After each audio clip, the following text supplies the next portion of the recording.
No passado, tivemos cataclismos e fenômenos naturais que custaram muito caro à espécie humana. Se recuarmos cerca de 11.000 anos no tempo, o equivalente a 3 vezes o período orbital de Nibiru, chegaremos à catástrofe que vitimou a lendária Atlântida e, cerca de 1.500 anos antes, acharemos o cataclismo que vitimou o igualmente polêmico continente de Mu. Alguns historiadores atestam que em ambas as situações a Terra teria ficado praticamente vazia, sem vida. Estima-se que só em Mu teria havido o desaparecimento de 60 milhões de pessoas vítimas da tragédia. Não se conseguiu calcular quantas teriam sucumbido com o afundamento de Atlântida. Posteriormente, no século XIV, tivemos o triste fenômeno da peste negra, que aniquilou 2/3 da população planetária, que pode ser um bom exemplo do que a natureza é capaz de fazer quando zangada. As consequências da peste não tardaram a aparecer, e muitos sobreviventes concluíram que a Igreja Católica não era tão eficiente assim, visto não ter conseguido protegê-los da catástrofe. Assim, deixaram de acreditar na instituição, abandonaram sua fé e começou a procura por respostas em outras áreas, o que levou à emergência da medicina. É bem provável que, desta vez, se e quando Nibiru entrar de fato em conflito com o Sol, tenha de suportar sofrimentos bem mais devastadores do que os da peste negra. Mas é preciso ter em mente que isto poderá também nos levar a fortes eventos evolucionários, nos quais a humanidade poderá se libertar dos grilhões da atual loucura coletiva, criando um mundo muito mais espiritual e solidário. O pior desafio que poderemos enfrentar não será o próprio Nibiru, embora ele nos traga terríveis tempestades de meteoros e muitos impactos. A interação entre ele e o Sol será muito pior. Para alguns autores, é preciso compreender que não enfrentaremos desafios de um dia catastrófico em sentido bíblico, mas sim a ruína progressiva do mundo inteiro em escala global.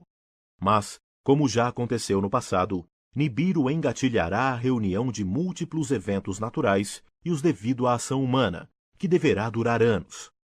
Quando o pesadelo terminar, a nova humanidade, composta pelos sobreviventes e seus descendentes, adaptados à nova realidade, algumas décadas após o cataclismo, poderá experimentar uma nova forma de vida, que alguns já chamam de Idade de Ouro. O primeiro registro do misterioso objeto celeste apareceu em 1983, transmitido pelo recém-lançado satélite IRAS, satélite astronômico infravermelho, pioneiro na descoberta. A notícia foi dada pelo jornal The Washington Post.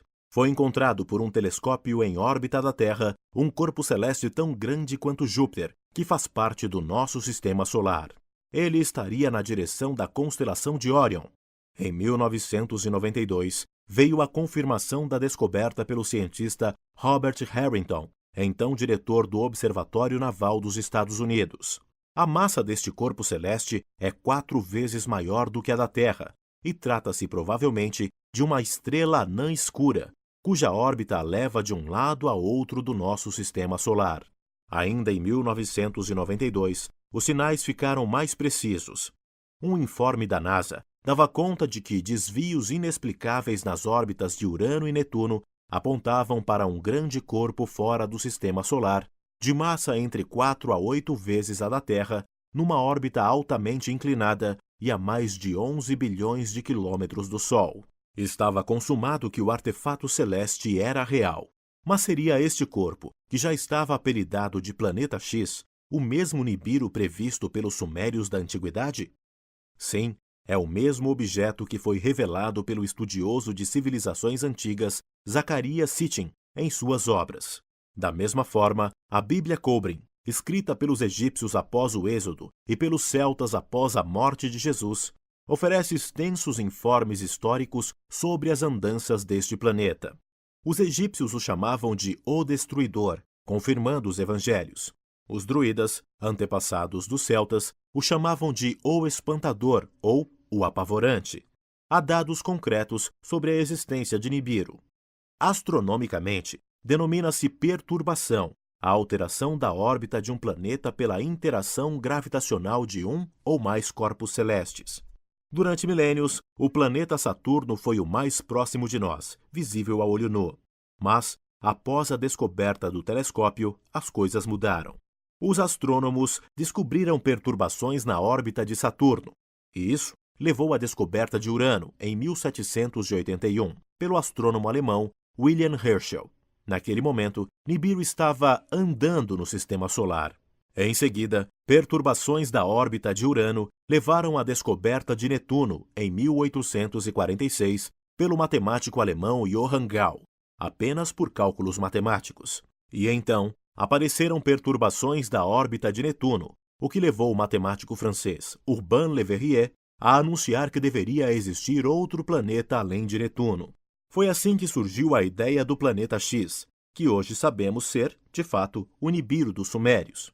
No início do século XX, Percival Lowell, fundador do Observatório Lowell, em Flagstaff, Arizona, começou a procurar o corpo que perturbava a órbita de Netuno.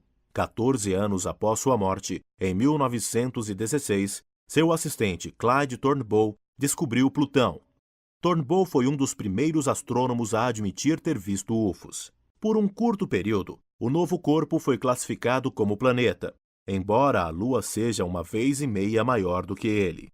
Recentemente, Plutão foi rebaixado à categoria de planeta anão, porque seria pequeno demais para justificar a enigmática perturbação sofrida por Netuno. Isso nos conduz de volta à descoberta de Le Verrier, que foi quem realmente forneceu, em 1846, os primeiros sinais da presença do planeta X.